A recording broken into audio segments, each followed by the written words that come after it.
Hello and welcome back to another video. This is the 7th episode of story in which before his death, Minato had created a tool that was meant to succeed the Hiraishin. But now that he's passed it on to his kid, what will Naruto do with the power to control time and space? Please smash the like and subscribe buttons. Let's get started. It was at this time that Gaara was growing increasingly agitated and unstable with his opponent as he wasn't able to kill him after spending this long fighting him. At feeling his blood pulsating through his eyes, red veins began to etch from them. "Why won't you die?" he roared. Gamabunta tried to level his breathing as he was covered in bits of sand and bruises. For the Sand Tanuki was proving more of a match than he anticipated. However, he still held the edge over the Ichibi's Jinchuriki when it came to reflex, agility, and experience. However, he had a feeling things were going to get a bit harder. Gaara was having a hard time formulating thoughts as his anger had completely clouded his mind, reducing him to nothing more than instinct. All he could contemplate now was killing the giant frog in front of him for even challenging him in the first place. However, he was still able to understand that he was in a disadvantage since it took considerable concentration just to control the Ichibi's body in its true form. But no longer running on reason, self-preservation was the only thing he cared about now. So putting his hands in a cross seal, feigning sleep no jutsu, to which Gaara had lost consciousness, to which in turn the Ichibi was now out to play. "Oh crap," Gamabunta then muttered. Konoha, rooftops, Kushina-chan, was the only thing Minato could say as the secret he wanted to keep from his wife was now out in the open. He wasn't certain if time was passing him by or it was a trick of perception. However, he didn't dare say a word. Seeing his wife still facing forward, he could only assume she was in shock at learning her future. Feeling the pit of his stomach weighing down, he finally gained enough courage to approach her. "You knew, didn't you?" At hearing this, Minato stopped as he looked down in guilt. Due to the gravity of this realization, he found it difficult to admit it to her. This wasn't a time for a problem like this to crop up when they were at the moment in the middle of a major battle. However, he knew if he declined to answer, it might prove to be a liability which he couldn't afford. Although he had the choice to lie, Kushina knew him well enough that for all that he was completely transparent to her. So with a heavy heart. "Yes. I did." Minato still couldn't see her face as she continued to show her back to him. However, he could tell she was tormented at that answer by the almost unnoticeable way her body shook as her fists were clenched tightly at her sides, threatening to bleed at any moment. But then after a few more seconds, "We'll talk after things have finished here because we have this snake bastard to finish off." The elder blonde quickly returned back to his previous demeanor as he gave a nod to this. "Understood." As events unfolded before the snake Sannin, there was no comprehensible way he could describe his current situation. Adding up his problematic dilemma, what was once his glorious death match ring with his former teacher has now turned into his personal coffin against lousy odds. Before him now was Hiruzen the third Hokage, Enma his teacher's loyal summon, Minato the fourth Hokage and someone who was supposed to be dead, and Kushina the seal master and Jinchuriki of the Kyuubi who, like the former, is supposed to be dead. If his odds weren't bad enough, Hashirama and Tobirama were now outside his control as they laid inert on the ground from whatever seal the red-headed Jinchuriki placed on them. So for the most part it would have been foolish of him to stick around any longer to fight, to which it was best to cut his losses and run now. It was apparent his loss was inevitable as looking around Konoha from the rooftops only confirmed this fact. His sound ninjas and ally sand ninjas were falling like flies before the leaf. Even with the unexpected appearance of fourth Hokage, nothing in the plan should have changed as they not only got the jump on Konoha, but had them outnumbered 2-1. But still Konoha fought on only to come out on top. So looking to his sound four, he gave the signal as they nodded back, to which they lowered the barrier for them to escape. "Retreat now. Pull all our forces back." "But Orochimaru-sama, there still might be a chance for us to win," said Yukon. "If we strike together we can defeat them," said Taiyuya. "Do not question me," roared Orochimaru. We are escaping now. You're not getting away. Minato shouted as he was about to charge them. But then Kidomaru jumped into his path, catching him slightly off guard as he inhaled deep before spitting out a rather large spider's web over his master's enemies. For the spider ninja was well aware of the capabilities of these adversaries. Although his webbing was as strong as steel, it was best to assume the enemy party could easily tear right through it like tissue paper, to which at best it was just a parlor trick. However, it would give them the necessary head start in making a run for it, to which he turned about as he prepared to leave with his colleagues and master. As for the rest of his sound comrades, they were on their own as far as he was concerned. If they didn't make it, then they were SOL as far as he cared, since the weak had no place under Orochimaru. Suetun. Water Dragon Bullet no Jutsu. What? Would have been the first thing Kidomaru would have said if he wasn't easily moved aside by one of Tobirama's strongest attacks. Why you, said Jirobo as he turned about and readied himself to attack. Seeing how easily Kidomaru fell, he knew what he had to do. In order to ensure his master's escape, he was willing to sacrifice himself to make it happen. To make it happen, he couldn't afford not to pull any punches, to which his body began to mutate as he started to activate his level 2 cursed seal. At this effect, lines began to form over his body as his skin began to turn a reddish hue as his eyes shifted colors, with his physical appearance beginning to turn more demonic. Instantly finishing his transformation in that split second just as Kidomaru fell, a reddish-black blur blitzed at him with his fist cocked back ready to attack. How arrogant, the large ninja thought confidently. In this form there is no way I can lose in physical strength. However, Jirobo would come to regret his overconfidence as Hashirama's punch connected with him, not only penetrating his defense, but completely pulverizing into his body as any organ within the linear projection of his attack suffered major trauma, to which in that slow moment in time it was quite easy to see how much pain he was in at feeling his insides easily crushed like that. As if time resumed again, Jirobo was launched off from where he was attacked as he crashed through 3 buildings, only to stop when his body crashed into the ground, creating a 3-foot impact crater. I think I might have hit him too hard, said Hashirama at seeing how far his opponent flew. Impossible, said Tayuya, eyes wide at seeing 2 of her colleagues go down so easily. For it was not only her, as Sakan, Yukon, and her master Orochimaru could only look on dazed at what had now just happened, seeing the major differences in both skill and power. But getting her wits back, she pulled out her flute and was about to play it.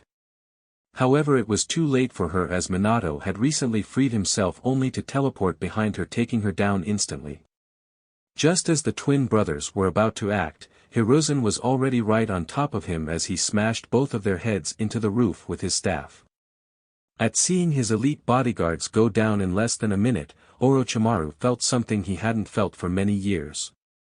For the feeling he felt was fear, as cold sweat dripped down the side of his face as he couldn't help but felt his legs shiver at the anxiety he was faced with. It was at this moment that the 4 Hokages had him completely boxed in without an exit plan. How, as he looked to the 2 undead brothers, you 2 shouldn't even be functioning any longer when your connection was lost to me. That's where you're wrong, then said Kushina as she approached the currently contained Snake Sannin. The impure resurrection technique is indeed a rather fearsome move with a complex seal algorithm. But in comparison to me, you're still an amateur when it comes to seals. Not only did I rip them from your control, I gave them back their free will. A part of me now detests the fact I created this technique, said Tobirama. But then he cracked his knuckles as a smirk appeared. But you made a big mistake in bringing me and my brother back, to which I'm going to enjoy this more than I should. Orochimaru gritted his teeth at this. No. I refuse to go down like this. My greatness will not end here. Not by the likes of you. So using his last-ditch effort, he dropped every explosive he had on him, in the hopes of disorienting the Kages long enough for him to escape. As a smokescreen permeated the area, the Snake Sannin cleared the smog as he jumped into the air. Just as he believed he made a clean escape, did you honestly believe a childish trick like that would work on us? Minato questioned as he had his hand on the Sanin's shoulder as he was at this moment right behind him. As Orochimaru looked back fearfully, the elder blonde cleanly punched him across the face sending him back down again. As the snake Sannin flew back down, Hiruzen then came flying up from the smog as he intercepted his former student with a kick sending him in another direction. Tobirama-sensei, he's coming your way. Next to jump out from the smog was Tobirama as he then intercepted Orochimaru with a punch sending him into a downward spiral back to the rooftops. Brother! At that call, Hashirama was waiting on the roof to deal the finishing blow. With force of how hard Tobirama struck Orochimaru, his downward momentum cleared the smog due to the difference in air pressure as he was falling at an incredible rate. Finally closing the distance, the Shodaime caught Orochimaru by the neck instantly stopping his inertia which significantly strained his neck. Dealing the finishing blow, Hashirama slammed Orochimaru into the roof which rattled the entire area shattering every tile above. At that finish, the snake Sannin now laid broken, defeated, and unconscious on the roof as the four Hokages stood around looking down to his pathetic form. "Wow, that was brutal," said Kushina as she began poking the body. "Is he dead?" "No," Minato answered. "But with the damage he took, he'll never be a ninja again. But now he can answer for the crimes he has committed against this village." So taking a moment to soak in the victory, Minato looked around Konoha to update himself on the current situation. By the looks of things, the enemy was slowly being pushed back as soon victory would be theirs. But looking to a particular situation, his eyes widened in shock. The Kyuubi, which caught everyone's attention as they looked out to see the nine-tailed fox currently in the middle of fighting the one-tailed tanuki. They were so busy with their fight that they failed to notice the two giants duking it out with each other just outside their village. "That isn't the real Kyuubi," said Kushina as she narrowed her eyes at the sight. "It doesn't have the same malicious chakra that it's supposed to have. But from the feeling alone, that's definitely Gamabunta under Henge. If I sense things close enough," to which a moment later her eyes widened as she just now recognized the second chakra signature. "Naruto?" "What?" then shot Minato. "Naruto is out there," as he focused his senses to confirm what his wife felt. Without a second thought he then turned towards the Shodaime in desperation. "Hashirama-dano, you once had the power to control the Bijus, right? Can you stop them?" Hashirama could only shake his head disappointingly at this. "Whatever Orochimaru did, I'm not at the peak of what I used to be. Furthermore, I don't have my necklace anymore, making it all but impossible right now to stop their fighting. My son is out there." Minato then retorted. "We have to do something." The Shodaime could easily see how distressed the elder blonde was as he could empathize with his plight in worrying for his child. However, "I'm sorry," was all he could say. "Minato, if you send me out there I can contain the Ichibi with my seals," said Kushina. "I should be enough to stop the Sans Jinchuriki." "No," Minato then said adamantly. "It's too dangerous for you." Just as the pair were going to argue some more, "I don't think that will be necessary," said Hiruzen as he watched the battle play out. Turning their attention back to the outskirts of the city, the Kyuubi was handling the Ichibi as he tackled him to the ground, pinning him as he went in to bite his face only for the Sand Tanuki to catch his mouth attempting to push him back. "Naruto will be fine for now. Taking on the Ichibi directly is already a reckless move. So if we're going to do something like this we better have everything prepared before we even attempt to do something as dangerous as that. What do you suggest? We take back the village first. Once our forces have been prepared and established, we can then deal with the Sans Jinchuriki." Minato's expression scrunched at this. He didn't like his options. As a Hokage, his priority was to his village first, securing the lives of its people. But then he was also a father too, as his priority instead would be to protect his family. The two sides of him were conflicted on this matter. But for the most part he was tired of seeing children his son's age fighting battles they shouldn't have to deal with, as it was a battle adults like him were supposed to handle.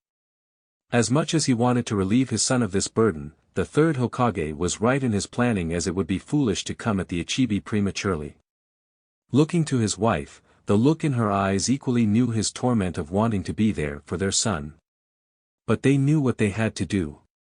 "There are still many enemy ninjas left in the village," said Hiruzen.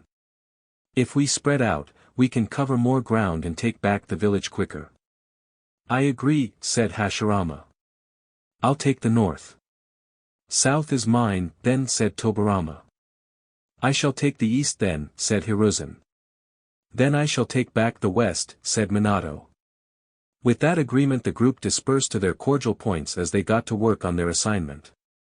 Heading to the conflict, Kushina ran right beside him as they shared the same thought with each other. "Hang on, kiddo. We'll be there as soon as we can." Konoha, residential district, 20 minutes earlier, after an intense battle which seemed to have lasted next to forever, the area was quiet. Now, as all enemy ninjas were pacified. But in the wake of this outcome, many of the houses and apartment complexes were completely obliterated as nothing but rubble lay around them. "They destroyed my apartment," Naruto exclaimed at seeing the remains of his former home. But then after a moment he let out a sigh. "Although I suppose it wasn't such a great loss, seeing it was a big mess to begin with," as the blonde tried to put an optimistic spin on this. However, his body just sagged as it was visible to see how depressed he was at the loss of his residence as well as all his earthly possessions. "I'm so sorry, Naruto-kun," said Hinata sympathetically as she patted her friend on the back. Sasuke just stared blankly at this. But for the most part his did feel slightly sorry for his teammate. "Finally we can take a break," said Sakura as she flopped onto the ground, truly exhausted now. "For a moment there I thought we were goners." Just as the resistance fighters were about to take their well-deserved break, a thundering boom was felt which shook the village, knocking down a few already structurally compromised buildings as well as a few exhausted ninjas. At that feeling the group looked to source of the boom to be met with an intimidating sight. "My god, that's the Sans Jinchuriki. Can Gamabunta really handle that thing? If Gamabunta falls, we're all doomed." "Boss Frog," said Naruto under his breath. Watching the battle, Gamabunta was barely hanging in there as the Ichibi was proving a bit too much for the frog summons to handle, as he was barely just avoiding his attacks. It was also quite easy to see how exhausted the giant frog was, as he wasn't even attacking back anymore. So not sparing another thought, the blonde began to run. But before he could leave, "You can't," said Hinata as she grabbed his hand. Simply by looking at him, she knew exactly what he was thinking and more so what he was about to do. "It's too dangerous, Naruto-kun. Please don't go," she pleaded.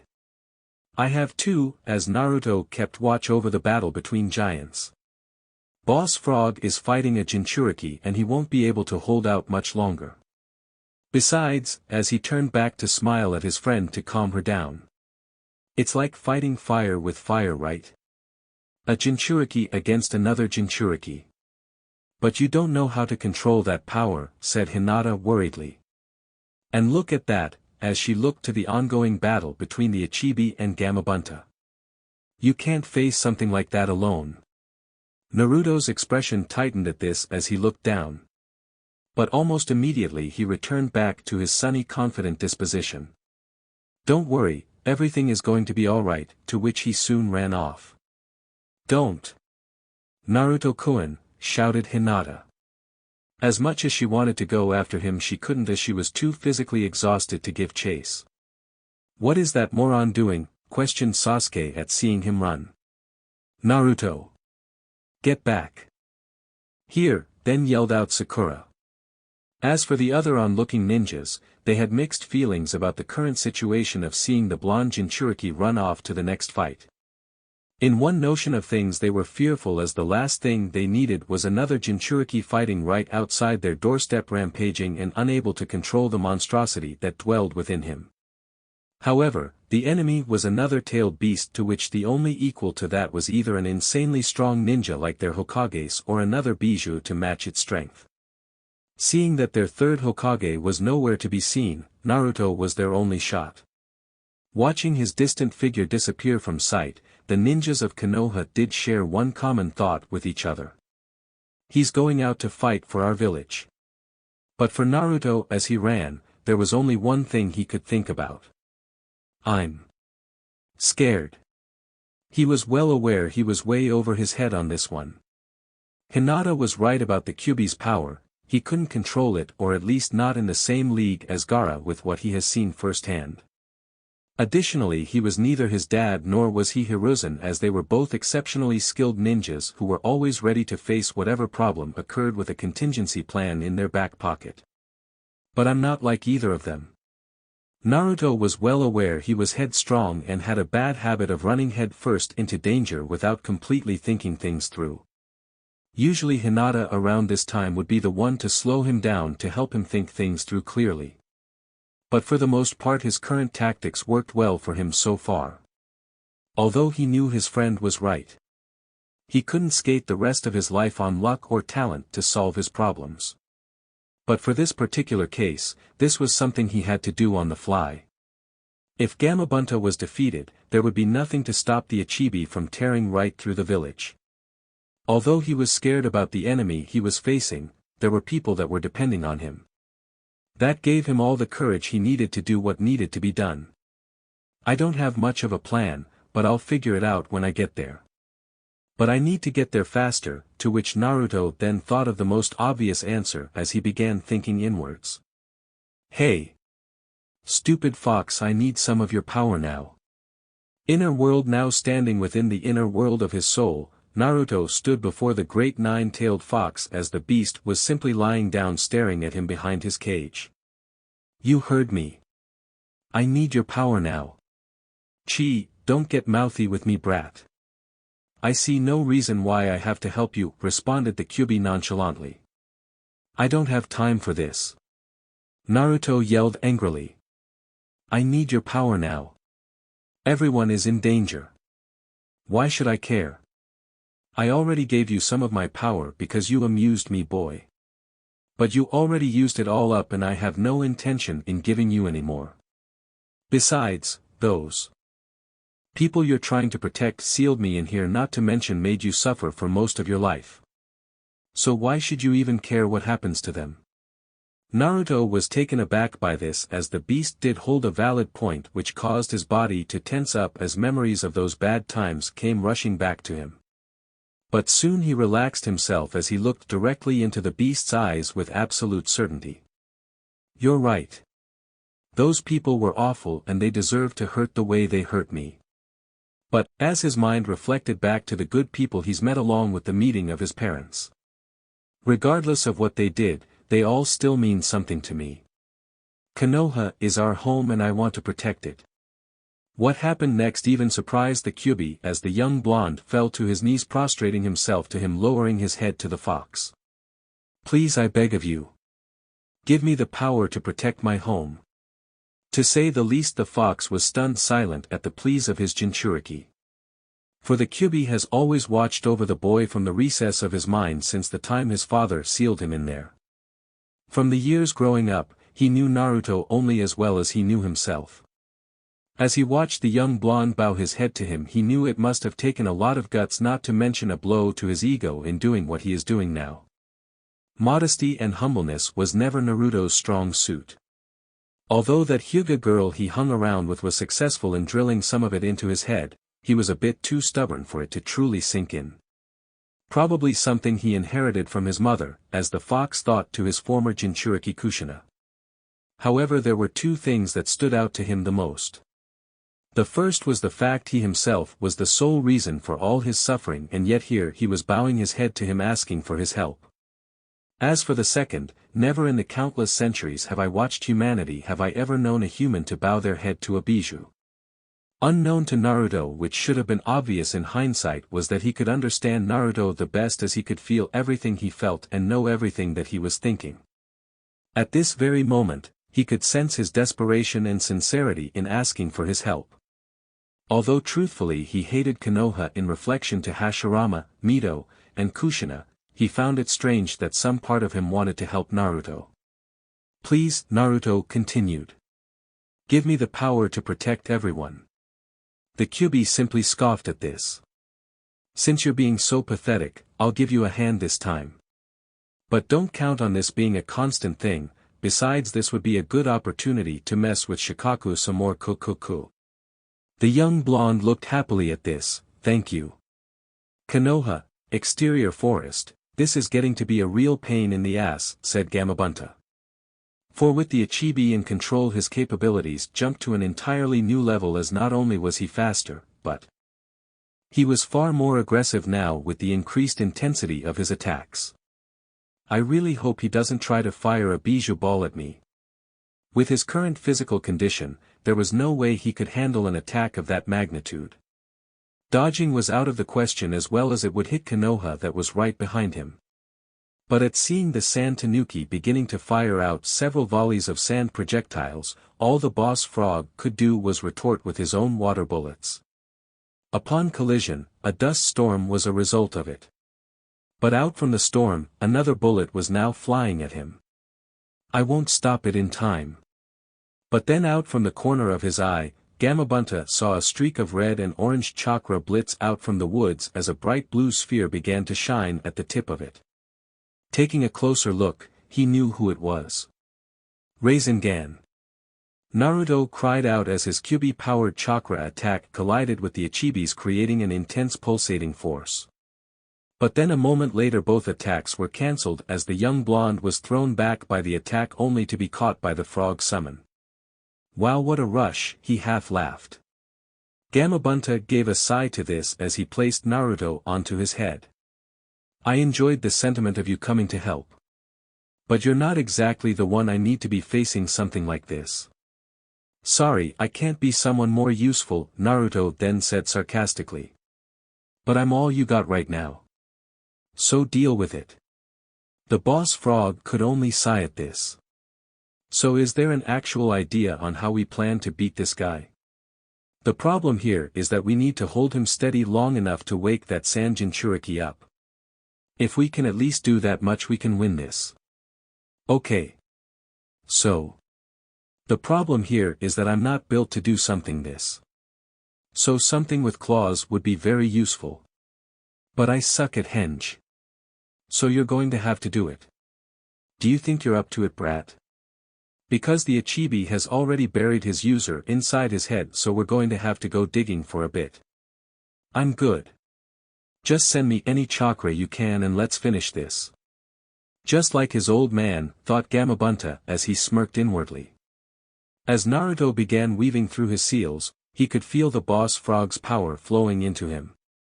With the addition of the Kyuubi's chakra, there were no words he could use to describe at how incredible he felt as his body was radiating with power. Following Gamabunta's henge request, there was only one thing he knew that was big enough to match what they needed. Upon finishing his seal, here we go. As the smoke cleared, the Ichibi was now red with rage at what had appeared before him now. There stood the one being out of all existence that he hated the most. Now growling at him was the nine-tailed demon fox that had glared at him ready to pounce. Not giving another thought to it, he went straight on at him. Not bad, kid. Just the thing I needed, as Gamabunta pounced, forcing the sand tanuki to the ground as he attempted to bite a hole in his head, only to be stopped meters away as his fangs were just digging at the surface. But then was thrown off as they continued their stare-off. Can you hurry this up? Then thought Naruto. This henge is becoming really difficult to hold on to. The two bijus would continue to clash against each other, attempting to get the upper hand, but without success as their battle continued to drag on. This battle is way too long. We have to end this now. I can't hold this henge for any longer, said Naruto. Easier said than done, brat, said Gamabunta. Besides, this body is far more difficult to control than I thought. The young blonde quickly contemplated this as he knew what he had to do next. I have some control over the henge, right? Then I got something up my sleeves. Then go for it, twerp. Charging in once again, the Ichibi was ready to take him on, only to find his movements restricted as the Kyuubi's 9 tails wrapped around his limbs, tail, and neck, which significantly lowered his movements. At being tied up, the demon fox stabbed his claws into his head as he immediately knew what he was going after. So using his sand control, Shikaku attempted to inhibit his movements. However, it was clear he had the better leverage as he started to reel back his arm, to which soon he opened his paw to reveal a sleeping Gaara as its contents. Then within the next moment Naruto jumped out, ending the henge as the Kyuubi's body turned back to Gamabunta. As the young blonde flew through the air cocking his fist back, the Sand Tanuki cursed internally to what was about to happen next. At knowing he was about to be forced back into his container, he only had one last thing to say. "Damn you Kurama," to which in the next moment Naruto's fist met Gaara's face as they both were launched into the air due to the blonde's forward momentum. With that attack, the Ichibi's body collapsed into the ground, leaving only a giant pile of sand from where the beast once stood. At feeling the hit, Gaara regained consciousness just in time to grab a tree to slow his descent, as did his currently present blonde opponent. What the hell just happened? I guess they can handle it from here, as Gamabunta analyzed the situation. The invasion force inside the village is close to being subdued. The external is close to defeated. Looking at that sand brat, I'm pretty sure Naruto can handle it. Although I'm already out of power as it is. Plus I've already reached my summoning limit. So might as well head back home now. Good luck twerp, to which he exploded in a puff of smoke as he returned back to Mount Mayaboku. Damn, my body feels like lead right now, as Naruto was barely staying on his feet. Frankly, he's been having a rather long day. But seeing this was the final boss in the way of perceiving, he might as well go out with a bang. So focusing what he had left, he straightened himself out as he looked to Gaara, who was now glaring at him. "It's over now. Give it up. You're beaten." Gaara's vision began to turn red again as he was only running on instincts now. "I refuse. I refuse to be beaten. Not like this." Naruto narrowed his eyes as he looked to the Sand Jinchuriki. "There's no point in pretending any further. We're both pretty much on our last legs here, as neither of us should have any more power left to use any more jutsus. So basically it's come down to this final attack," as he hoisted himself back ready to make a jump. Knowing his words to be true, Gaara recoiled himself, planning on finishing this. Opting for the traditional showdown, the two Jinchurikis stared off with each other, daring the other to move. Sensing the slightest twitch, the two jumped at each other with their punches with the full intent of defeating their opponent. As their attacks met with each other's face, Naruto in the end proved too much for Gaara, as his momentum pushed more strongly against him, forcing him back as he let out a war cry, pushing everything he had into his fist. Soon they both fell through a few branches before colliding with the ground below, as now the battle was over, as neither of them could continue any longer. "How?" Gaara questioned as he looked to the sky above. "How did I lose?" For simply the life of him, he had never once tasted defeat. Even the strongest Tsunagakure had to offer couldn't handle him, but yet here he lay now beaten, as he was now at the mercy of his enemy. Looking to his side, he could see his blonde opponent now crawling to him with determination in his eyes, which caused his blood to race through him once again. "My existence won't be put out. I will not die here." However, his enemy did not stop as he continued to crawl closer and closer to him. "Stay back. Don't come near me," he stuttered as fear began to grip him for the first time in many years. Just approaching a few more meters, the blonde finally did as he looked up to him. "You know you've been one annoying bastard since the moment I met you," said Naruto with his face in the ground. But slowly as he looked up, Gaara was surprised to see tears in his enemy's eyes as he continued what he had to say. "Being alone. Being incomplete. Your loss. Your pain. I can truly understand your suffering. But for the sake of those people precious to me, and for the sake of my home, no matter who or what they are, I will always be there to stop them," as his eyes reflected slight bloodlust. "Until now. For the sake of others. Because they were always with me. Because of our shared wish to protect our home. That is why they are all important to me." As Gaara quietly listened to this, he began to remember something from his childhood. Something his uncle told him so long ago that he had almost forgotten. Slowly recalling it, his eyes widened as if he were reaching an epiphany. Love. So that is why he's so strong. But now, feeling his eyelids so heavy now, he soon fell unconscious. Looking at his current physical condition, there was no way the Achibi could come out, as not only were they chakra exhausted but was physically incapable of fighting. So for this one moment in time, Gaara would enjoy his peaceful rest. At seeing him pass out, Naruto then rolled onto his back as he looked to the sky above. Man, I'm tired. I just want to go to sleep now. But then he thought back to the moment he punched Gaara, which struck him as strange. And who the hell is Kurama? To which somewhere in the back of Naruto's mind the Kyuubi smirked at witnessing the defeat Shikaku suffered. Whatever, as Naruto gave a sigh, I wonder if I'll get any rescue out here. Geez, I'm so tired now. I suppose I can close my eyes for a while, to which he soon too fell unconscious.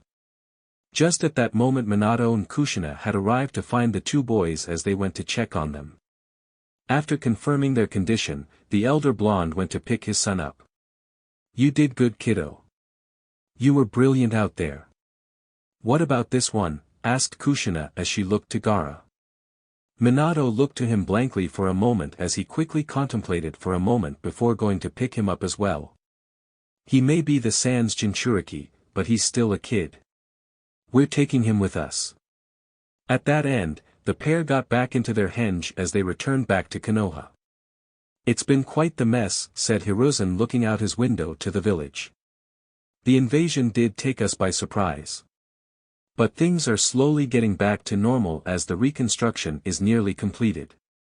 Jiraiya, who was also standing next to the Hokage's desk, looked outside watching on stoically of the progression going about. I'm sorry I couldn't get back sooner. I only recently learned of the invasion at that time. So forgive my tardiness as I... Enough, Jiraiya, the elderly Hokage interjected. What matters is that you showed up and aided the village during its time of need.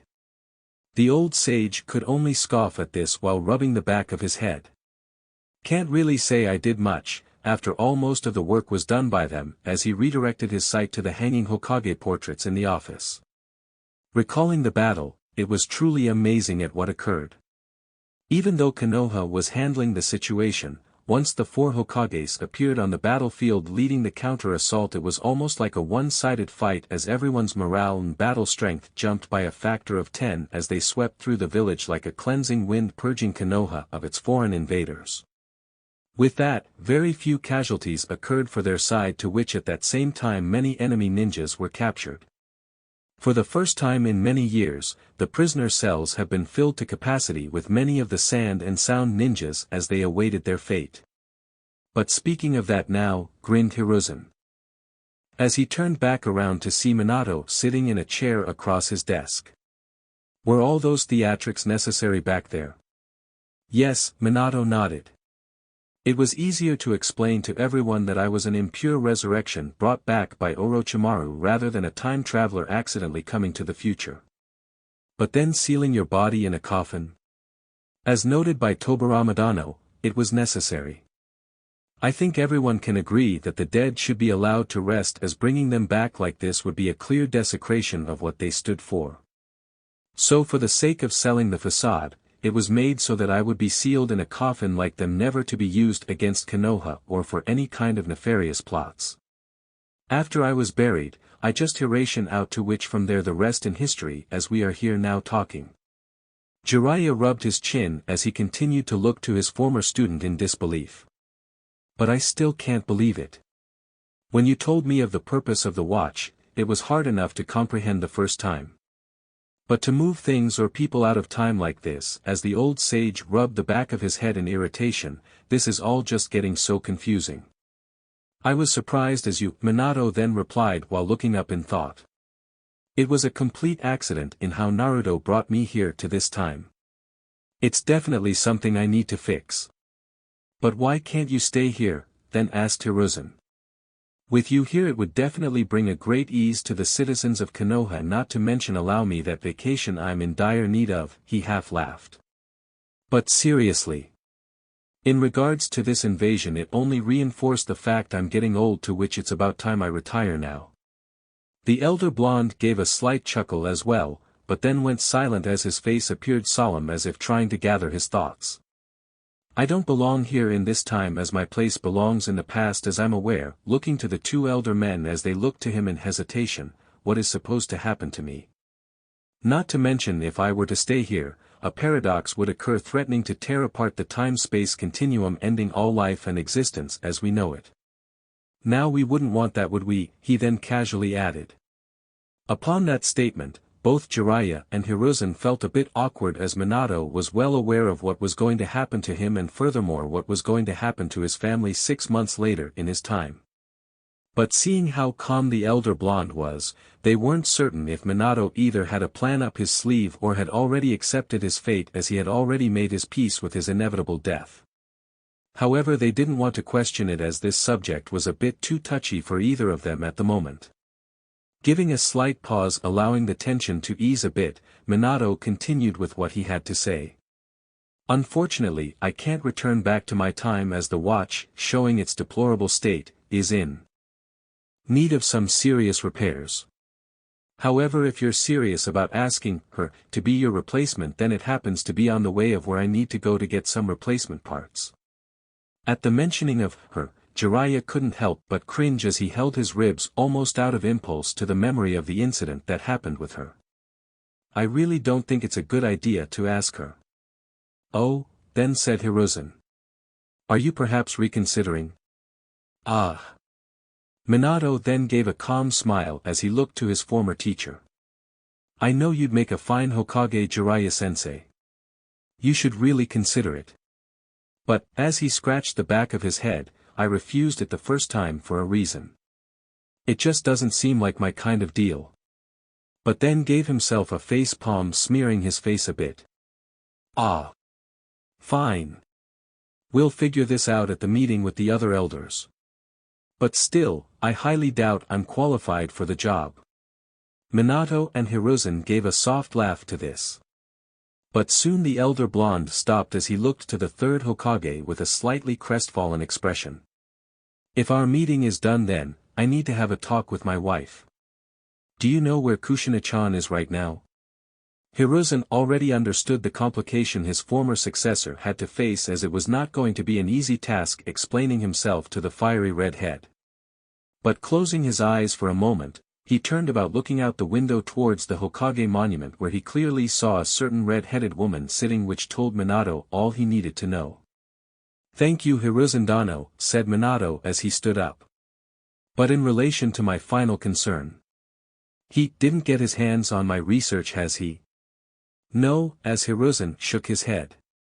"You've done well in hiding your research, as Danzo in many attempts tried to rediscover your work without much luck. Additionally, I have been successful so far in keeping him and his group from getting to Naruto and his ability to use the watch. But from what I've learned during this following week, your son's apartment was destroyed along with all your work. So the only thing left of your research is what lays in your hands now." "Good, I'll think of a way to deal with Danzo later. However, one thing at a time, but thank you, Hiruzen Dano, for what you've done for me. Now if you'll excuse me, I have to see to my wife." Then holding his watch in his hand, he was about to use it until his teacher approached him, looking him dead in the eye. "Jiraiya-sensei." The elder sage seems saddened for a moment before looking to his student once again. After all these years, it was something he needed to get off his chest. "I never told you this, and I know this won't mean much to you now." But giving a slight pause as he placed his hand to Minato's shoulder, "After your folks, I've always thought of you as my own kid, and after that Kyubi incident. I'm sorry I couldn't be there for you when you needed help the most." Minato blinked at this before slowly removing his hand. "It's alright, Jiraiya-sensei. Besides, it hasn't even happened yet, so you don't have any reason to feel sorry. But for what it's worth, "It's okay and thank you for your words and for watching over my son," to which with that he activated his watch, disappearing to the location of his wife. Upon those words, Jiraiya appeared calm as a small smile formed. "Thank you." Konoha, Hokage Monument, rematerializing from his technique, Minato stood on the monumental mountain behind Kushina as she sat at the very edge looking out over the village. Watching the red-headed Jinchuriki, there was a mixture of feelings swirling within him as his very being felt weak before her presence. Anxiety, sadness, guilt, frustration, these were all things that weighed his heart down. As he promised Kushina, they were going to have their talk now. But truthfully, he didn't know what to say as he couldn't pretend it was all going to be alright.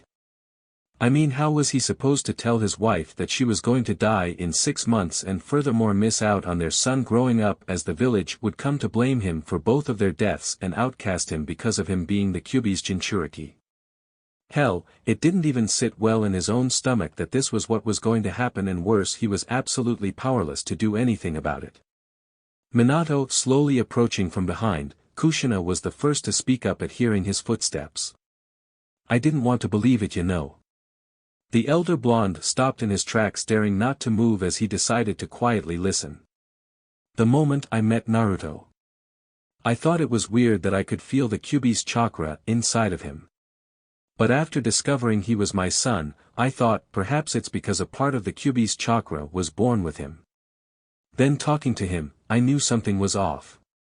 "Did you really think I wouldn't notice Naruto's awkwardness towards me?" At that question, Minato could only grimace at this. But then coming here to this time, it all became far too obvious that neither you nor I were alive anymore. I knew something must have happened to us. Even before that snake bastard said anything. But I continued to lie to myself. Even though the truth was staring me in the face, but... Kushina paused for a moment to gain her bearings. "I can understand why you didn't want to tell me. It was just too awful to say," to which Minato bit his lip as his eyes wavered before looking down sorrowfully. "But what hurts the most," as sniffling sounds could be heard, "is that Naruto is going to grow up alone and hated. Without ever knowing us or that we loved him."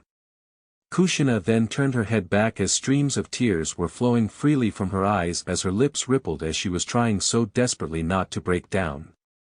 "It's just too much, Minato," as her final emotional wall broke, to which she held her face, letting loose as there was no amount of tears she could shed which would compare to the level of sorrow she felt.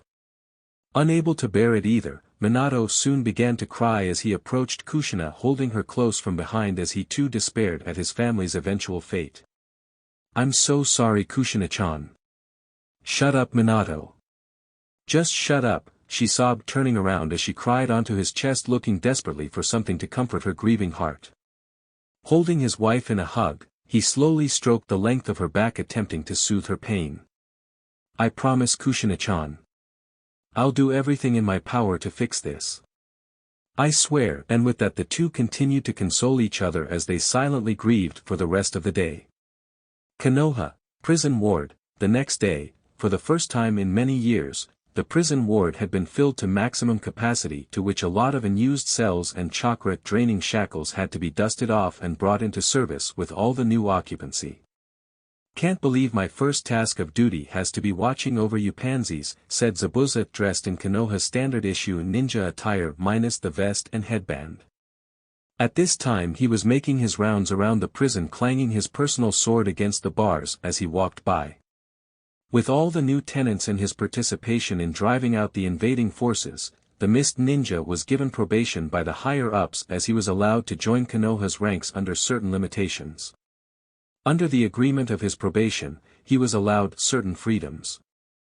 However, a special chakra ink seal was tattooed around his wrist, which not only told tracker teams his exact location at every moment, but also could disable him if he were to rebel. Frankly, Zabuza believed this to be a pain in the ass.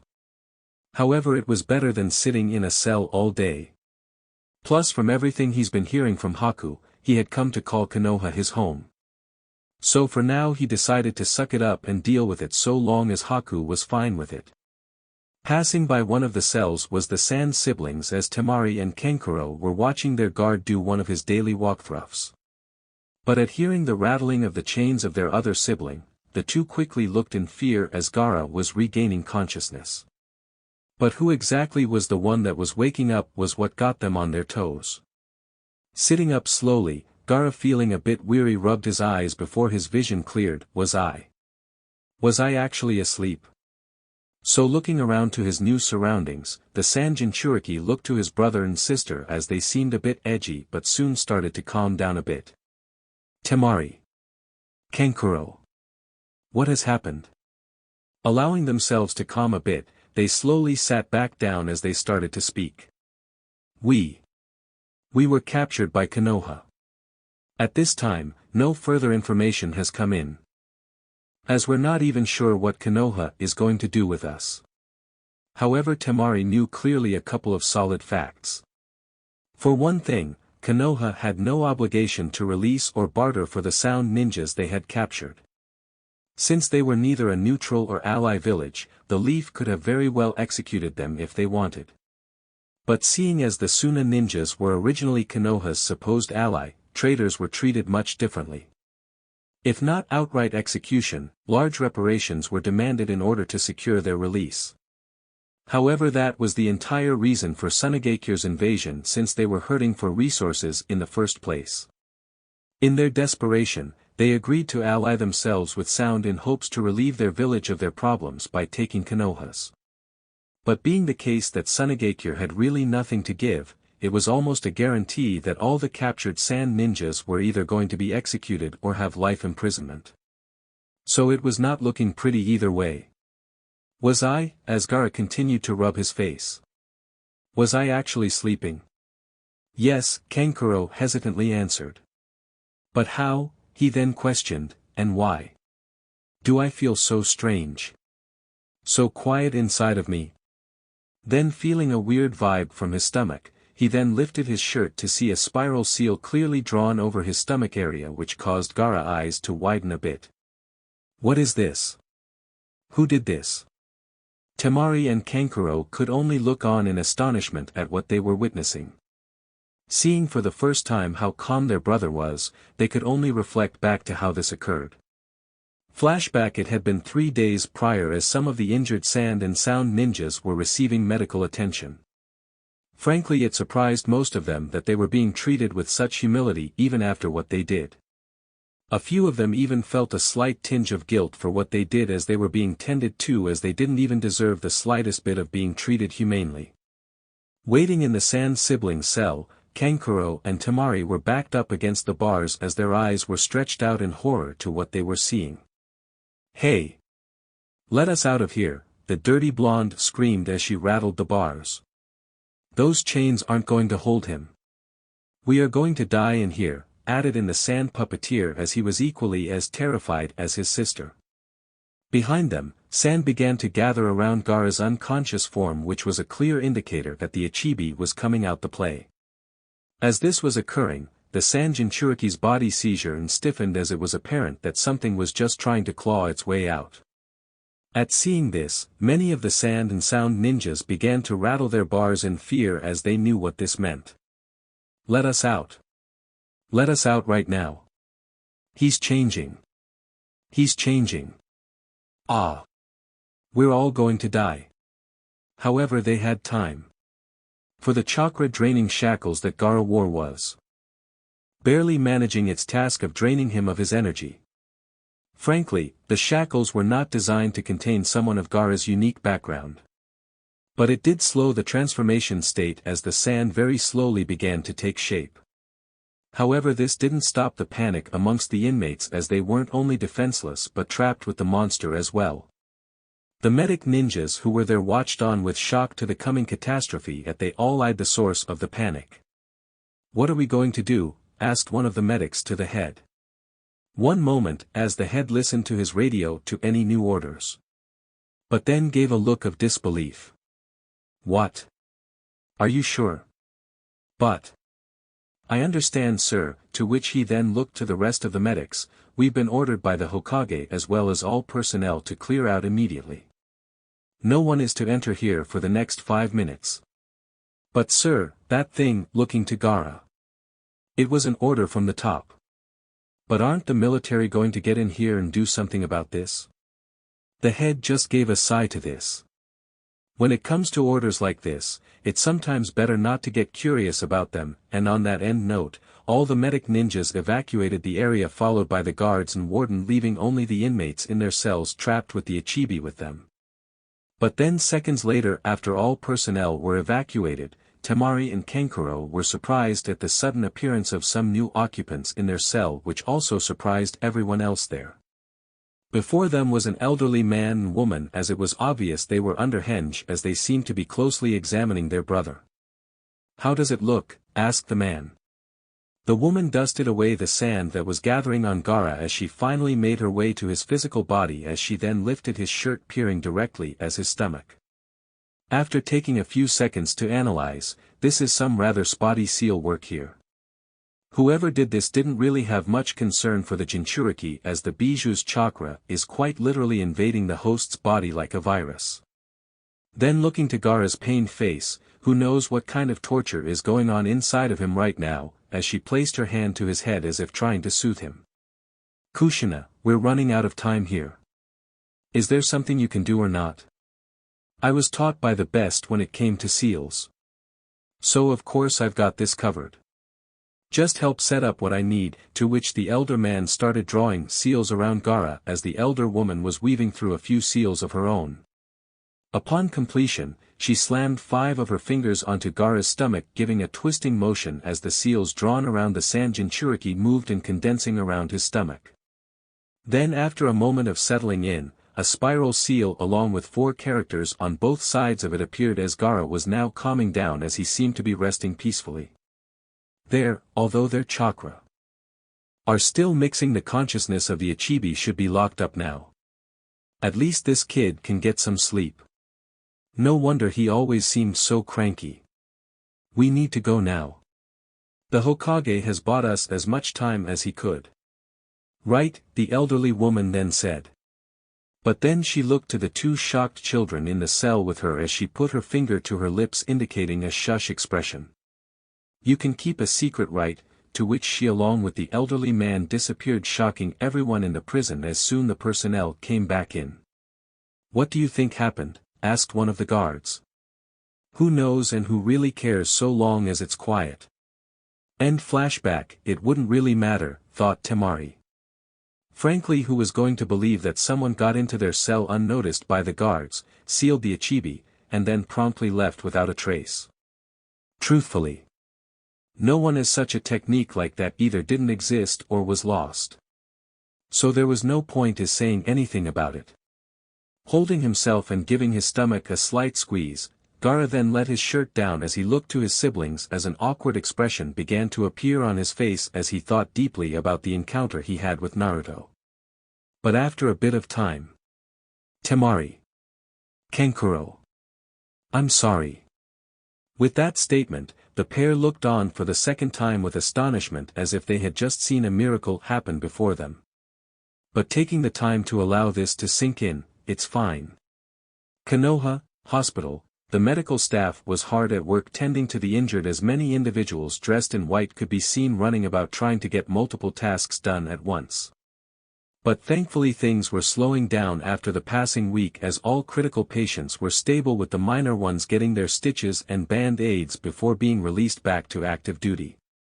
But in one particular room, a certain blonde Jinchuriki was fast asleep for the entire week due to extreme chakra exhaustion. I mean, who could blame him considering the kind of day he had? He fought in the Chunin exam, went time traveling 2 ways, helped fight back an invasion, and to finish the day off a final showdown with Tsunagekyu's Jinchuriki. Any normal ninja would have died already from the extensive chakra usage, if not the danger from doing even half of these feats, which only exemplified Naruto's strength of character and incredible potential. So considering what he did, allowing his week's rest was a fair trade. However, feeling his stomach grumbling, "I am so hungry," as the blonde stirred a bit in his sleep, slowly beginning to regain consciousness. "How long have I been out?" giving himself a self-diagnosis. Then twitching his body a bit, I feel so stiff, I must have been out for a while. Why does my right side feel heavier than my left?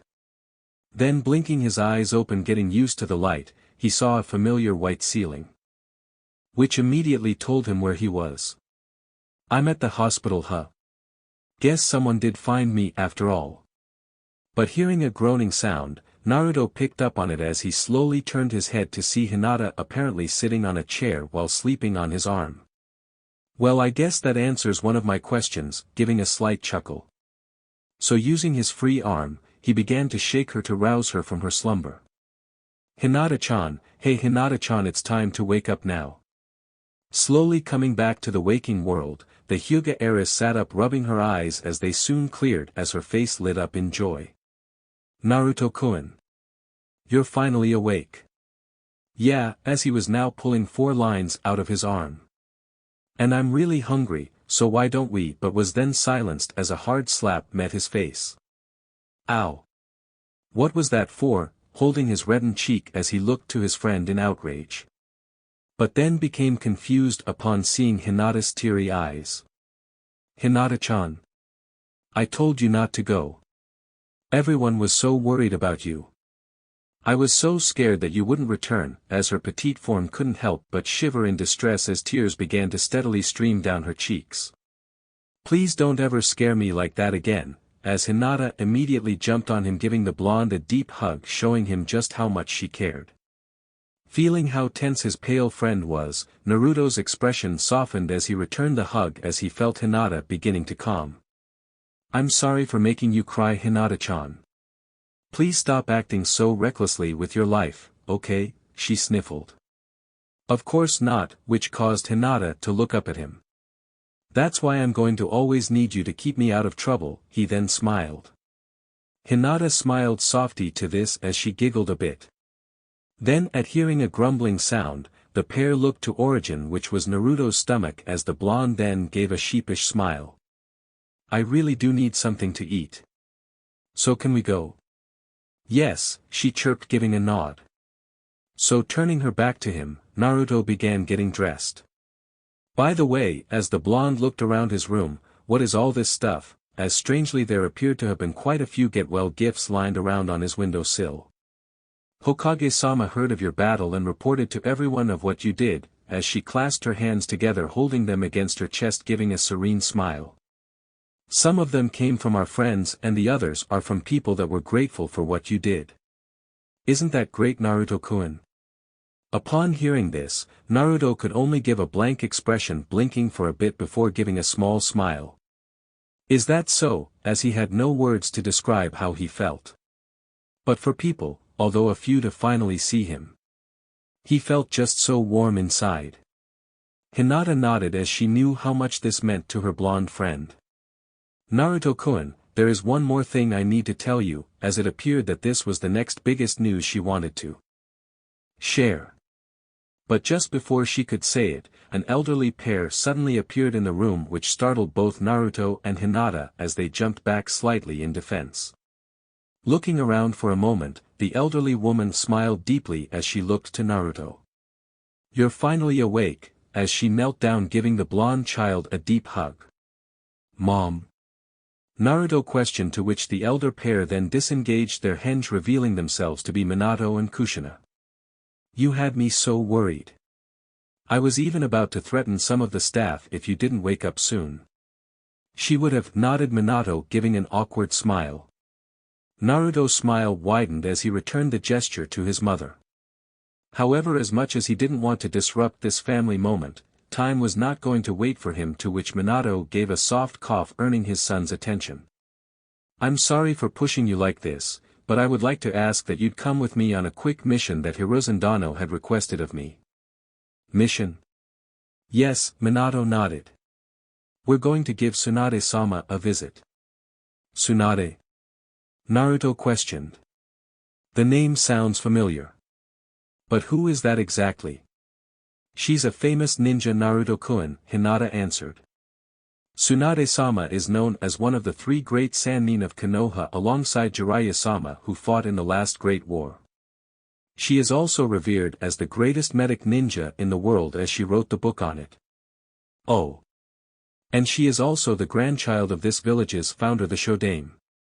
Very good, Hinata-chan, said Kushina, petting her head, which caused the Hyuga heiress to blush a bit. She's that great of a medic ninja? Do you think she could help with Lee, recalling the injuries he suffered that no current medic nin could treat? Of course, however, there is another reason why. Okay, why? Because she along with Jiraiya-sensei are up for candidacy to become the next Hokage. What? Naruto exclaimed. Although somewhat jealous, he couldn't believe the super pervert was being given consideration. God knows the disarray he could cause if he was put in charge. Although he acknowledged he had terrific ninja skills. But at just imagining some of the perverted laws he could put in place, oh God. It's still being discussed, said Minato. However, both of them are great choices to replace Hiruzen Dano, allowing him to retire. I see, as Naruto gave his fox-like expression, scratching his cheek, still uncertain about this whole thing. But soon Kushina knelt down, getting face to face with her son, giving him a serious look. Naruto. Let me see your seal. Upon those words, the blonde Jinchuriki's eyes widened as nervous sweat began to drip down the side of his head. What are you talking about? He stuttered, trying to seem aloof. Kushina gave a sigh to this at how bad of a liar he was. Probably something he got from his father. Seeing his mother's unwavering eyes, Naruto then looked to Minato for an answer, as the elder blonde could only give a saddened nod as his eyes dropped a bit. She knows already. Naruto and Hinata seemed shocked for a moment before settling back down to that of a sad one. But soon enough, the young blonde lifted his shirt, charging some chakra as his seal emerged. Cringing a bit at the painful truth, Kushina refocused herself as she closely examined the seal on her son's stomach. After carefully analyzing every little detail of it, this seal was done rather well. But I can make a few changes to it, increasing its overall effectiveness. Mom, as Naruto wasn't certain what she was talking about. If I rework the seal a bit, I can create a direct conduit to the Kyuubi. With this, you'll have unrestricted access to the fox's powers and abilities like I do. This should give you almost unlimited chakra for you to use anytime in any place that you need it. Really? Said Naruto in surprise to this news. Your mother is a master when it comes to seals, said Minato. If she says she can do it, then she can. You'll be able to use the fox's ability completely, Naruto-kun, then added Hinata. You'll never have to worry again about not being able to control its power. Just as Kushina charged some chakra to her fingertips ready to rework the seal, she was stopped as Naruto's hands were placed over hers. Naruto. No. What?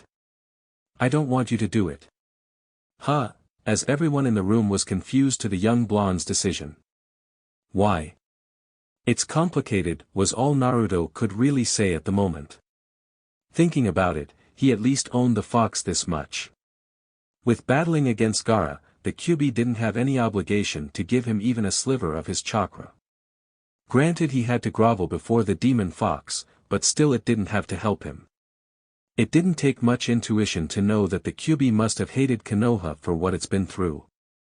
Forcefully sucking chakra out of him would be hardly what he would call grateful for his help.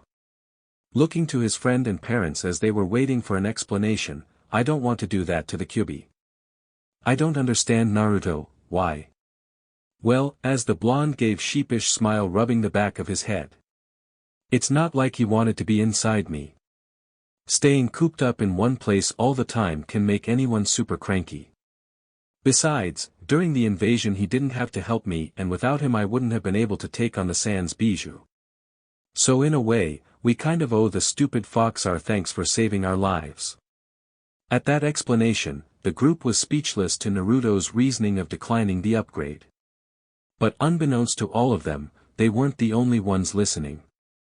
Inner world, deep within the subconsciousness of Naruto, Kurama heard it all as he was resting peacefully on the floor of infinite subconsciousness. Although not visibly showing it, the demon fox was quite genuinely surprised at Naruto's refusal to use him like a battery. For generations upon generations, he has witnessed humanity at its worst with their insatiable lust for more than they needed.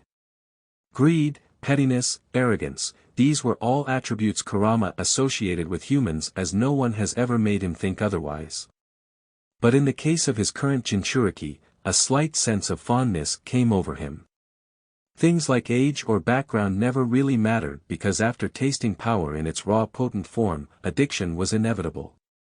Even the noblest humans as ordained by their own kind could easily fall into corruption.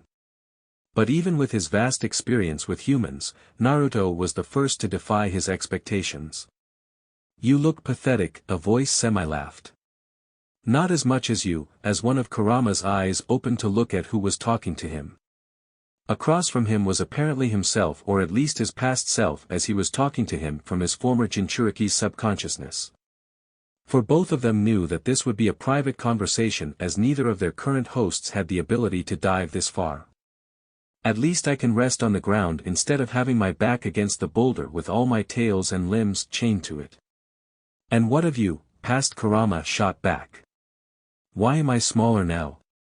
Half of my chakra was sealed away by that damn fourth Hokage, making me purely yang chakra now." How curious, but more so, as one of Kurama's eyes arched. "If I am indeed your past self and you are my future, how was it that this travesty wasn't preventable, as I am personally seeing this for myself?" The Kyuubi's eyes then popped open as he sat up. For it was an interesting question, yet also a perplexing one. "I cannot tell you." "Why?" past Kurama growled. Present Kurama's eyes narrowed at this. "It would seem something is not as it should be. Could this mean time is in flux?" he wondered. "What?" "I have been studying the notes that Brat has been reading. The fourth Hokage theorized that events in the time stream are broken up into two categories. Fixed points or points in flux, to which I'm suggesting that change is still possible.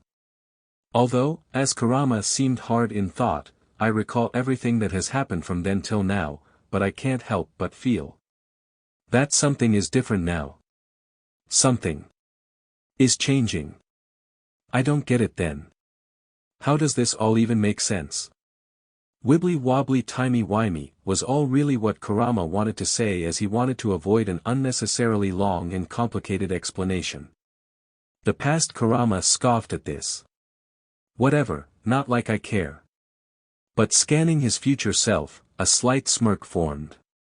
"It would seem that you are getting rather smitten with that brat. Could it be that you, or rather we, are beginning to become fond of this small human life?" You've heard everything, did you not? In the countless centuries we have lived, we have never encountered a human like him before." But then, closing his eyes to contemplate, he reopened them as there was something on his mind that he wanted to discuss. "Do you think he might be one? The one Grandpa Rikudo said we would meet one day?" Past Kurama had no words to say to this, as he had only met the child briefly. But from his current actions, he could see that this Naruto child did indeed show great promise. "That is something we must wait to see." "Yes, for this boy. He seems much bigger on the inside." From there the conversation became silent between them. But then, after a moment, the two Kuramas smirked at each other, as they were both thinking the same thing. "Want to mess with Shikaku while we're here? Double the teasing, double the fun." Konoha Hospital. After a bit of a standstill, Naruto's parents and Hinata were still baffled to the young blonde's reasoning for refusing this. In retrospect, it seemed foolish for him to turn down the chance of controlling the Kyuubi's power. However, for his explanation, they couldn't help but smile. "Oh, Naruto-kun," Hinata thought endearingly. The Kyuubi, and all the Bijus for that matter, were stories parents told their children at night to scare them into bed. With them, their Jinchurikis were the bogeymen who lived amongst them in human form. But in discovering Naruto's secret, it became more than clear to her that that's what they all were, just stories. In knowing him, Naruto was one of the kindest and most generous people she had ever met. Not some scary creature from folklore. Furthermore, from what he told her, the Bijus were sentient beings themselves, very much capable of thought and emotions. That being the case, the Kyuubi had no obligation to help Konoha for all that it's been through. But after everything that had happened, and from her friend's point of view, perhaps the Bijus were not monsters as so many portrayed them to be, as they at the very least deserved some of their understanding. Minato was quite impressed with his son's strength of character. Almost anyone in his son's place would have taken this opportunity. Although he didn't have anything against Bijus or Jinchuriki, seeing that he married one. But he never gave much thought to the tailed beasts, only thinking of them as mindless creatures of uncontrollable rage. However, with this whole invasion event, maybe there was more to the Kyuubi than he thought. If so, it did seem kind of awful to treat it like that. But more so, Kushina was the most awed by this. Being the Kyuubi's Jinchuriki for many years longer than her son, it was unheard of to her that the demon fox to be receptive to anyone. She could count literally on one hand the times she talked to the Kyuubi with none of them being very pleasant, as she didn't like him as he didn't very much like her. Seeing validity within her son's explanation, perhaps maybe she could try one more time to talk to the Kyuubi and be a bit more understanding to him. By the way, Naruto, as Minato patted his son over the head, did Hinata-san give you the good news yet? What news? I'm so proud of you, Kushina beamed. Hinata-chan, looking to the pale girl. Do you want to give him the good news? Hinata gave a happy nod this. So approaching her friend, she took his hands as she gave a wide smile. Hinata-chan? Naruto asked, curious to what this big surprise was. We did it, we both made it. We crossed the finish line together, said Hinata, barely able to contain her joy. Huh? As the young blonde wasn't quite getting it. Thinking about it now and seeing the gleeful faces of Hinata and his parents, a light bulb then lit in his head. Wait. Do you mean, to which everyone nodded. Almost immediately he exploded into a Cheshire-like smile as he was now jumping for joy, unable to contain himself any longer. Yeah. We did it. We're Chunin now, as his ecstasy encompassed all those around him, making them feel joy as well. But how about everyone else? Did anyone else make it? Shikamaru-kun was also promoted. Sakura-san is still being debated. But I think she'll make it too. Naruto snickered at this, can't wait to rub this in Sasuke's face. Come on, let's have a celebratory ramen bowl at Ichiraku. But then he straightened himself for a second. Ichiraku is still okay, right? Asking cautiously. Yes, most of the village has already been rebuilt after the week you've been out. Then what are we waiting for? Let's get going then. I'm afraid we can't, said Minato. I have to complete my mission as soon as possible unless we end up risking the further contamination of space-time with our presence here. So we must be off as soon as possible. I see, as Naruto was saddened with not being able to spend more time with his parents together. But can Hinata-chan come with us? Actually, Kushina then interjected. I would like Hinata-chan to stay with me, as she pulled the girl to herself, holding her shoulders. Kushina-san. Hinata questioned. Why, Mom? Well, there are a few things I wanted to talk over with Hinata-chan here, and there are a few things your father wanted to talk to you with.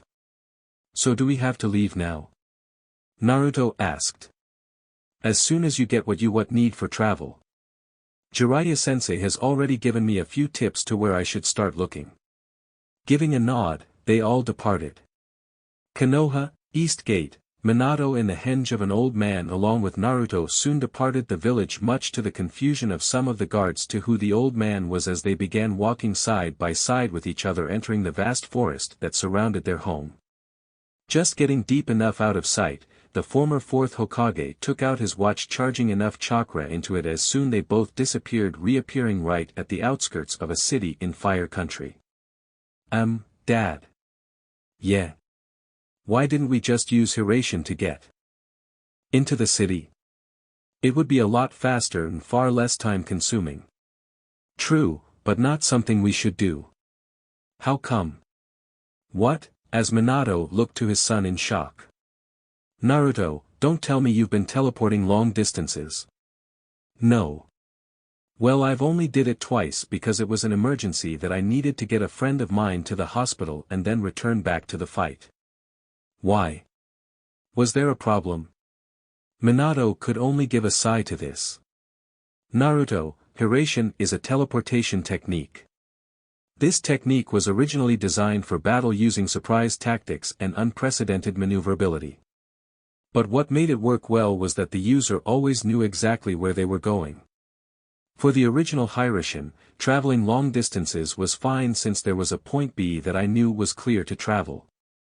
But for the watch, it removes the need for a point B so long as the user knows where they are going.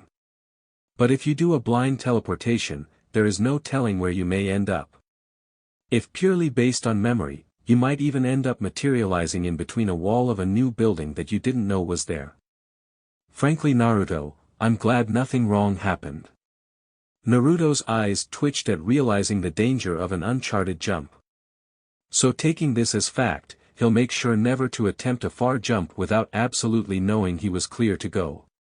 Calming down, Naruto looked straight as they were now entering the city. Looking about, he then looked back to his dad. Dad, why did Mom want Hinata-chan to stay with her? Actually, why did she decide to stay behind? Well, as Minato thought carefully about how he wanted to word this. There were a few things that your mother wanted to take care of. Konoha Kushina, while Henged was enjoying her time walking around Konoha talking with Hinata. During her little venture, she learned quite a bit about what was going on around the village with its 14-year passage. But what interested her was how much in common she had with the Hyuga heiress.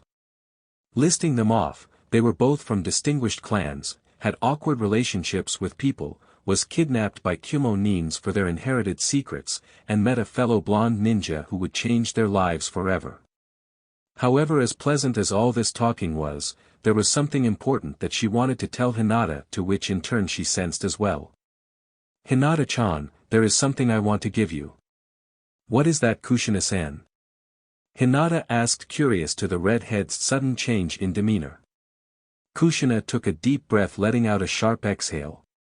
Please, let's sit, as the pair took a seat at a nearby bench. Appearing deep in thought, she turned to Hinata with a soft smile as she pulled out a small slip of paper with a circle of seals written on it.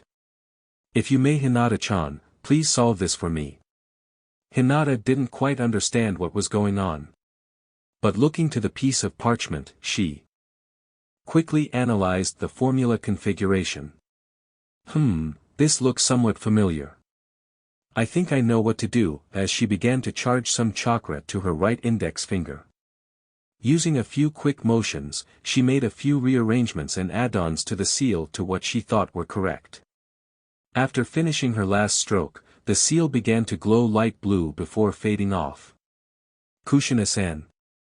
Hinata asked, looking to the red-headed Jinchuriki as she was smiling at her. Very good, Hinata-chan. You passed my test with flying colors. What test? As the pale girl was getting confused to what she was up to. Why did you want me to do this? Kushina closed her eyes, giving a scoff as she looked up to the sky above. On your consent. I want to give you everything that I have and know. Now looking at Hinata dead in the eye, I want to teach you the secrets of the Uzumaki Fuinjutsu. As Hinata was stunned to this proclamation. But why? Shouldn't you be teaching this to Naruto-kun? Kushina's expression then became solemn as she now appeared to have been staring off into the distance. For all I know, I am the last of my clan, and if knowledge is not passed on, it will be lost forever. But for Naruto, as she pulled out a small scroll, I've written everything that I know about Fuinjutsu that I will give to him. But I don't understand, Kushina-san. Why do you want to give these secrets to me? For Minato and I agreed after watching our son fight that Minato would be the better teacher for Naruto during their time away. Additionally, I didn't want to burden him with too much to know at once, because as soon as Minato gets back we have to return back to our own time. But why me? There has to be more talented people than me when it comes to Fuinjutsu, as Hinata looked away. Give yourself more credit, Hinata-chan, smiled Kushina, rubbing her head. I wouldn't be offering it to you if I didn't think you were worthy of it. But more so, I wanted to teach you personally. It's one thing to learn from a manual, but it's another to learn it from a teacher. Hinata didn't know what to say. It was a great honor to be allowed the privilege to be taught Fuinjutsu in the Uzumaki ways. Even though Whirlpool Country has fallen, stories of their greatness still lived on in Konoha, to which they are still honored to this day, as their symbols are still worn on Konoha uniforms. But Hinata-chan, I have only one condition that I ask of you. What is that, Kushina-san? The red-headed Jinchuriki gave a wide smile as she pinched Hinata's cheeks, spreading them out. When you marry my Naru-chan, you'll only pass this knowledge on to your children, okay? Hinata gurgled as she became beet red to this. Kushina couldn't help but laugh at how easy it was to tease Hinata, just like her mother. Although in a way, she was partly serious about what she said. But then, looking up at the clock, she then abruptly stood up. I'm sorry to leave in such a hurry, Hinata-chan. But I have a meeting that I need to sit in on. Meeting? Ji-san is planning a discussion with the elders. Although he disagreed, I wanted to sit in on the discussion as I wanted to have the first peek at who our next Hokage will be. She then handed Hinata the scroll. Go ahead and read through it. I'll start formally teaching you when I get back. Now I've got to go, I don't want to miss even a bit of it, as she soon jogged off. Okay, Hinata somewhat stammered, waving her off. Then taking her seat, she opened the scroll as she began to read through it. Somewhere in Fire Country, several hours later, investigation was quick work when you had a couple weapons in your arsenal. High intuition, a silver tongue, and a watch that can bend space-time, allowing instantaneous travel wherever in the world. Although it had only been a few hours, Minato had covered much ground in his search for Tsunade, as his former master taught him well in the arts of investigation and deduction. Although his father wasn't paying that much attention to him, it was fair to say that Naruto was far too distracted to notice. The young blonde couldn't help but admire how cool his father was with how efficiently he worked while also managing his time. Although it had been a few hours, as they had already passed through a few cities, Naruto honestly felt they were hot on Tsunade's trail. But soon it began to become dark as they were on their last lead to where the missing medic ninja was. Ah, I was sure where we're going to find her in one day, said Naruto with his arms folded behind his head. Investigations take time, kiddo. You can't expect to get all the answers in one day, said Minato in a matter-of-fact kind of way. Just as Naruto was about to speak, his stomach began to growl. Minato chuckled at this. Well, it's about dinner anyways. Well, have ramen if you like. Yeah. Naruto cheered. Hey. Let's go to that restaurant. The food there smells awesome. Minato chuckled once again as he followed his son in. But upon entering, his head snapped into attention as he grabbed Naruto's shoulder. Dad? Naruto, let's go eat at that booth. I know those people. Giving a slow nod to this, the blonde Jinchuriki followed closely behind his father as he soon took his seat at the occupied booth as he motioned him to sit as well. Looking to the previous occupants, there was two women sitting across from them. One had black hair with dark-colored eyes as she was serving sake to her voluptuous long-haired blonde compatriot as she was guzzling it down like water. Looking at them, he couldn't help but wonder how his father would know a drunk like this person. Excuse me, I don't know how rude you have to be in this day and age to just suddenly sit at someone's booth without invitation. But you were not invited to sit here, said the light blonde with a bit of a slur to her speech. Pardon my sudden entrance. But I have come here in regards to Konoha.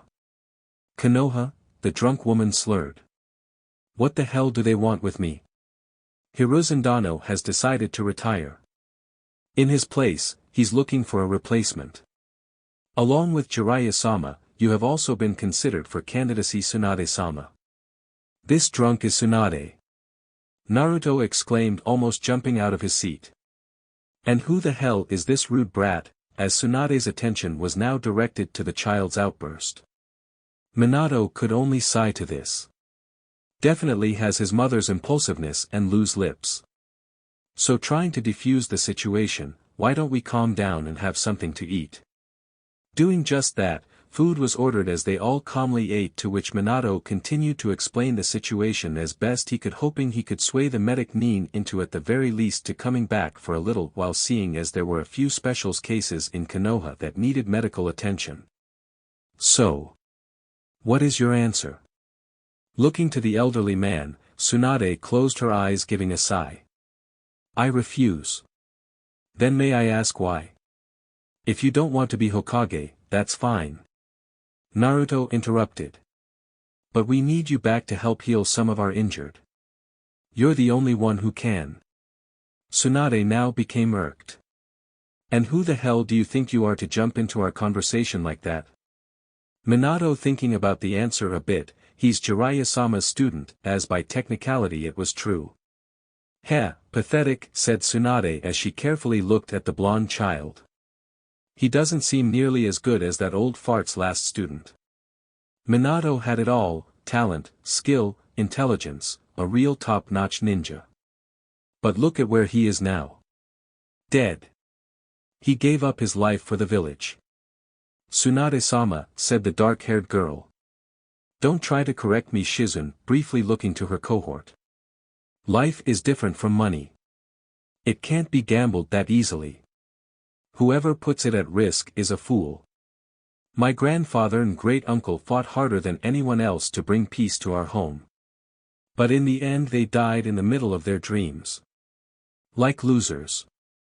That seems a bit uncalled for, said Minato. They fought for what they believed to be right. Tsunade then spat at this. If you ask me, the old man wised up and quitted while he was ahead. Better off than those 3 dead Hokages currently lying 6 feet under. Being Hokage is shit. Only a fool would even consider that job. Enough, as Naruto could not tolerate any further the old medic's bad-mouthing of the Hokages. For every word she used to insult them felt like needles being stabbed into him. Even these insults were directed at his dad, and he didn't know how he could tolerate such things. But if he didn't want to defend his or their honor, then he would. About to jump on the table ready to deliver some good old-fashioned melee, Minato held him down on his seat, keeping him from moving. Let go of me. I won't let anyone dirty the name of Hokage like that. I don't care who she is. I'm going to kick her ass in right now. Silence held for a second until the old medic stood up, seeming rather confident. You've got guts, brat. Let's take this outside and see what they look like. But Tsunade-sama, said Shizun as she attempted to talk her master out of fighting a kid. He's asking for it, as they both then went outside. Seeing at how things turned out, Minato could only give a deep sigh. However, he knew Tsunade was at least sober enough not to become too dangerous, while his son hopefully wouldn't do anything too reckless. Now standing face to face with each other outside in an old-fashioned showdown, Naruto gave a low growl. Take it back. No, Tsunade scoffed. For I don't think you understand, little ninja boy. I was one of the legendary 3 of Konoha. I don't have to be serious to fight a brat like you. At most, raising one finger, this will be all I'll need to beat you, to which at that moment a leg was already flying at her head. He's fast, as she blocked it with her finger, pushing the attack away. Flying back, grinding against the ground, he stood up temporarily only to drop back onto the ground, lifting up his pants sleeve to rub his shin as he saw a little purple bruise where he was blocked. Damn, she's freakishly strong. Then standing up, I'll have to give this fight everything I've got. He then dashed in once again, getting right in front of her. Fool, Tsunade smirked as she prepared to attack with her finger. But just as the young blonde got into point blank, he exploded into smoke as out from it 10 more Narutos emerged. Kagebushin, as she struck out 5 of them in one sweep, but then seeing the other 5 launching their attacks at the same time. As out of impulse she had to use her other hand to defend her other side. Seeing all his bushins destroyed, Naruto gave a cocky smile. Looks like your title isn't that great if a little ninja brat like me could make you use your other hand. Not to mention that, pointing while chuckling a bit. Tsunade blinked for a bit before noticing something was tapped to her back. Pulling it off, it read, "Stupid old hag." Crumpling the paper in fury, she took a deep breath before letting out a sharp exhale, trying to control how pissed she was. "Hey brat, I'll ask you this before I knock you out. Why did you get all rowdy after hearing me talk about the Hokages?" Because, as Naruto's eyes narrowed a bit at this. "It's my dream to become Hokage." Upon hearing those words, Tsunade became shocked at seeing images of Nawaki and Dan emerge from this insolent little brat. Just recalling her brother and lover, a wave of sadness gripped her heart as she looked away for a moment. "I don't need to be an idiot to know that I'm out of my league on this one. But I won't give up, not until the end." So dashing forward once again, he created 2 bushins. One bushin ran in the front as a meat shield, and one in the back to help create his strongest technique. Snapping out of her daze, Tsunade refocused herself, instantly obliterating the bushin in front of her. "What is that?" as she saw a bright blue light shining behind him, but in the next moment the second bushin suicide jumped in front, obstructing her view, to which she made quick work of. But then she saw it as the blonde little brat was using a technique she thought only 3 people at best knew. Rasengan, as the blue chakra bullet was closing in on her.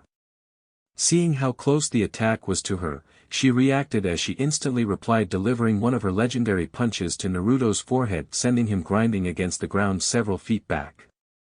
"Crap, I hit him too hard." "Naruto!" Minato shouted as he was next to his son in a flash. "Are you okay?" as Shizune was ready to heal with whatever condition the blonde was in. Slowly Naruto sat up, rubbing his head, removing his headband as that punch left a nasty cut as he started to bleed from his forehead. Ta, damn, that really hurted." Giving a sigh of relief that she didn't kill the kid, she then cringed at seeing the blood she had spilt, to which she turned her back to him. "I'll admit, you definitely got some skill to you. But you're still a pathetic far cry from even dreaming about being Hokage. With that kind of strength, you're just a joke." Naruto growled at this as Shizune had just finished patching up his forehead. So pushing her arm aside, he stood up. "It's not a joke. I'll get stronger, you'll see. In 5 days I'll be 10 times stronger than you. Just you wait." "Some words, brat," as Tsunade turned around. "A man's word should never be taken back." "I won't back down," Naruto smirked. "Because it's my ninja way." Tsunade for the second time that day cringed at hearing some familiar words. But then calmed herself as she pulled out her necklace from her bosom.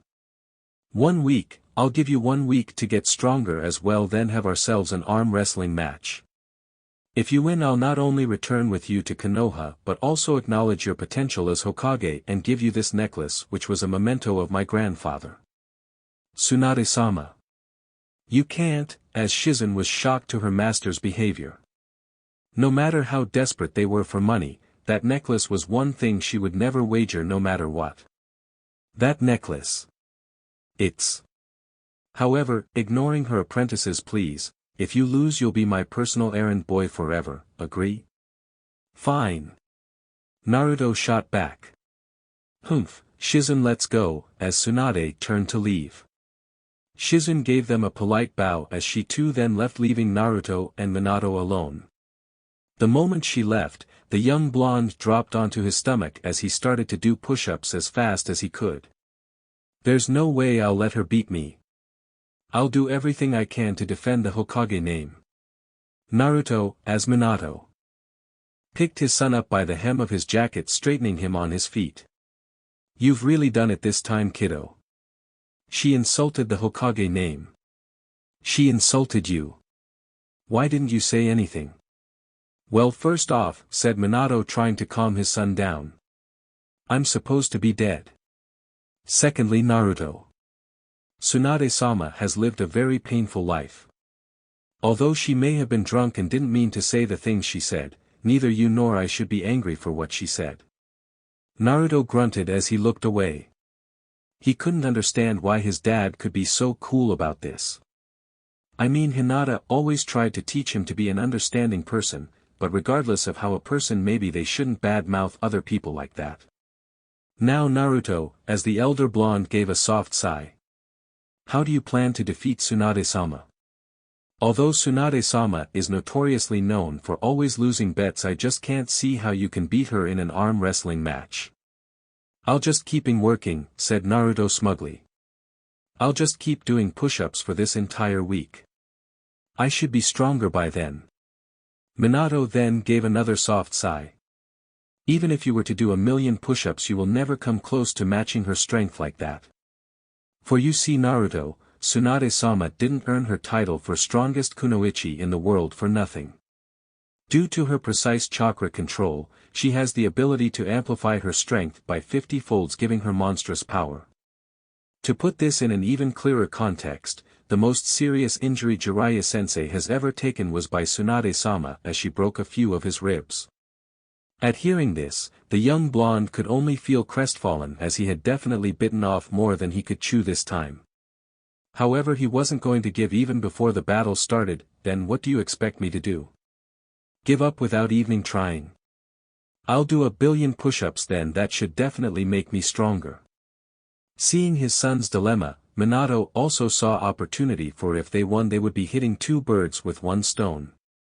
Of course, he had an idea to how Naruto could amplify his strength significantly, but was it possible for his son to learn such a thing in 1 week? He then rubbed his chin as he continued to ponder this. Do you have an idea, Dad? Naruto asked, as he could tell he was deep on thought.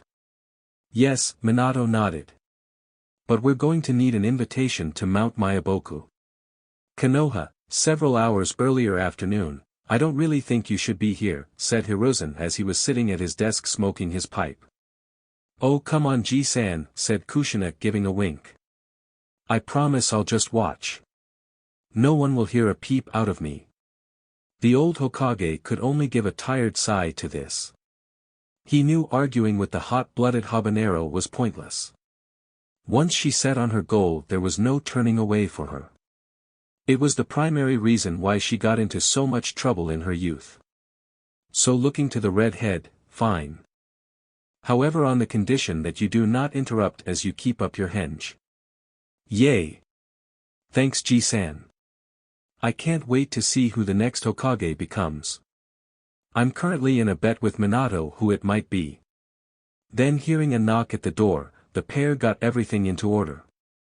Hiruzen put on his serious face as Kushina put back on her henge, taking a seat on the wall couch. The door then opened as old teammates of Hiruzen walked in. Hamura, soon preceded by Koharu, stepped in as they took their seats on the couch, sitting across from their old friend and current leader. Shall we begin our discussion? Hiruzen asked. Momentarily, said Koharu. We are still waiting for him to arrive, said Hamura. The door opening once again, a half-crippled-looking man walked in as he coldly looked around the room. Seeming somewhat satisfied, he soon took his seat with the other council members. Danzo, said Hiruzen, showing his former teammate respect. Hiruzen, the man replied. Now let us discuss who the next Hokage should be. That's it for this video. I hope you all enjoyed the video. Don't forget to like the video, subscribe to the channel, and follow me on my other social media accounts. Anime God here, and I'm signing off.